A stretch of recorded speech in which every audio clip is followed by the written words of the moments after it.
You're listening to Phil DeBella, and this is FlashCast by PDB. Today's topic is all around investing. And I'm going to cover off a few core financial principles that I use when it comes to investing. I'm also going to talk about some specific investment principles, and then touch a little bit of base on how Warren Buffett goes around. And some of this information is also brought to you by my good friend Steve Sorbello, who's one of the top executives and partners up at BDO in Brisbane. So thank you, Steve, for your input and guidance and philosophies. We share a lot of obviously the same, but this flashcast now put together will be from information based by myself and both Steve Sorbello from BDO. So in short, let's get straight into it.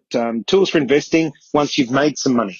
Again, so I get asked this a lot and how I invest and what have I done. And don't get me wrong, I've made my mistakes. And I don't think anyone would say that they've never made a mistake when it came to investing money or investing in something or someone. We all do it.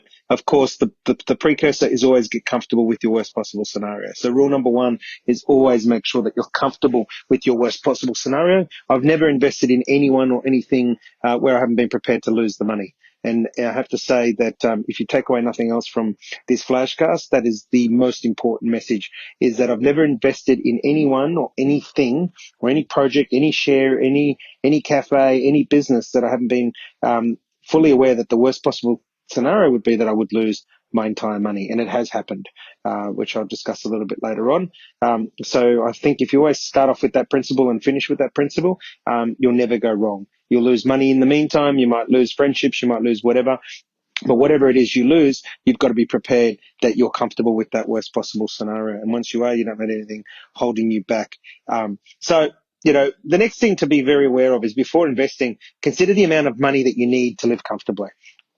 That's very important. Remember, the topic is what to do with investing money once you've made some money. Well, you need to make sure that you're very, very aware of what your lifestyle costs you. You need to make sure that you have a budget. What is it going to cost you, especially when you have children, especially, your house, your income, your cars? What is it that life costs you to live per annum? You need to know this number. Very important. The next thing is that once you've worked out this number, my rule is never to invest or use my house as collateral. So my personal home, I don't use that as collateral for any other investments. I've obviously been able to pay it off. And it's paid off, and I don't borrow against that to make other investments because, again, the worst possible scenario is that I don't want to lose my own home.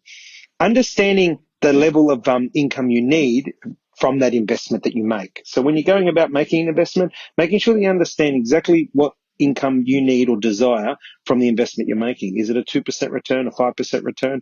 What is it that you're actually looking at? And obviously developers are very prudent on that. They're looking from a 10 to 20% return on their investment. Obviously 10% in the low market, 20% to them is an average, and above that is fantastic as a rule of thumb, of course. But you really got to be aware of what the level of income you're looking at from the investment that you're making.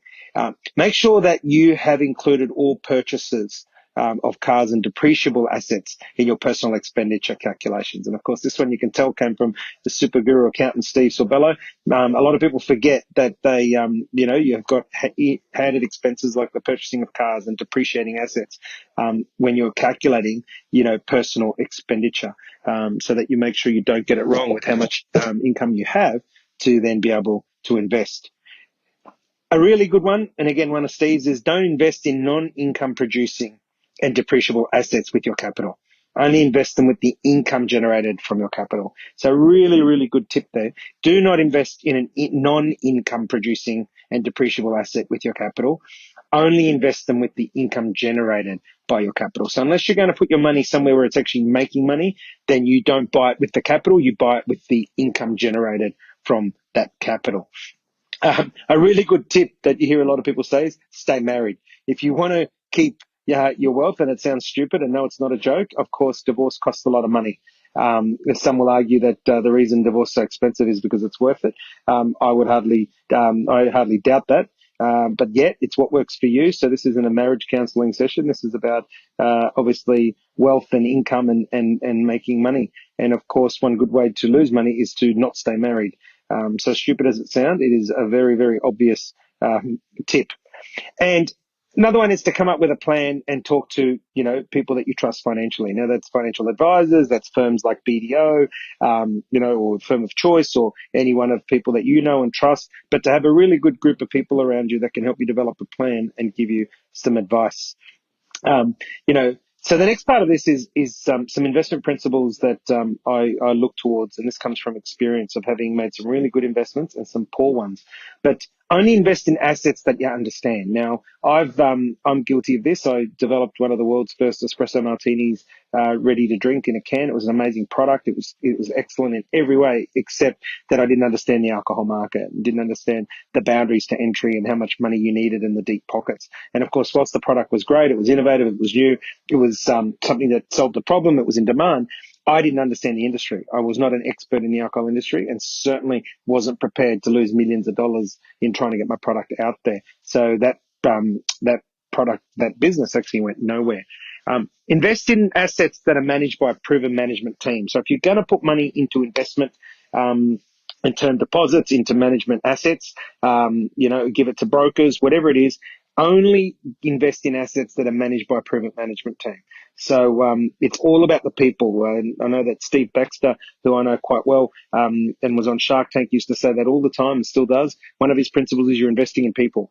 It doesn't matter how good the product or service is, unless the people are really good, then it doesn't matter. The management team and the people running the company is where the investment's actually being made. So it's all about investing in the right people, which leads on to the next part. Never invest in a business that relies on just one person.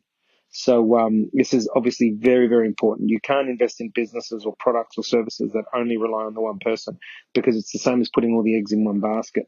And if something goes wrong, it can go drastically wrong.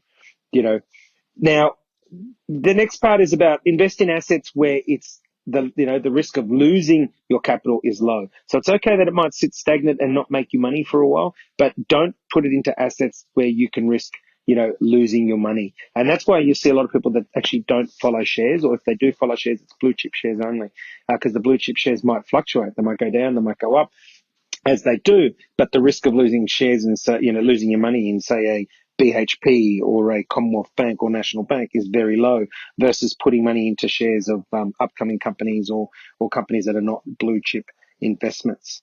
So, you need to make sure that you're very clear. Now, they're just some of the principles that are obviously very, very important. Now, let me share some of Warren Buffett's investment principles. And again, this was provided by my dear friend, Steve Sorbello. He does a lot of reading and looking, and obviously is guru in the finance and money area. But Warren Buffett says, number one, businesses with demonstrated consistent earning power is where you want your money to go.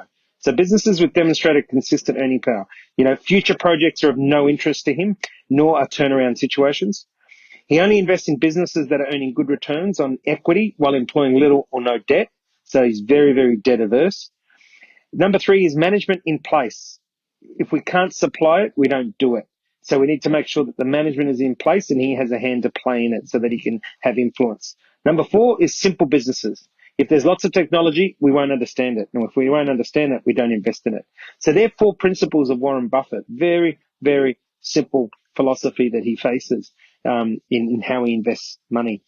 So, of course, I hope that the FlashCast has helped. At the end of the day, investments are personal. And don't forget that investments are not just about startups, or they're not just about shares or property. There's many, many different types of investments, and be very, very aware that you're actually investing in people.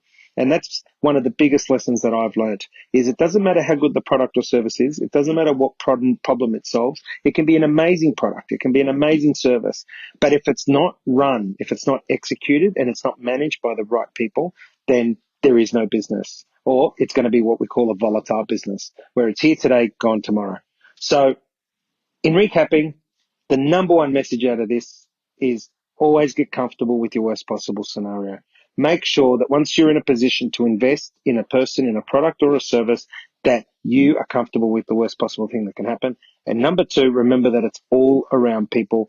Number three, make sure that you're never investing and borrowing against your family home. Have your core assets protected at all times. And number four, please know how much it costs you and your family to live every year. So my top four key takeaways are that. You've been listening to Phil DiBella. Until next time, be the best you can be.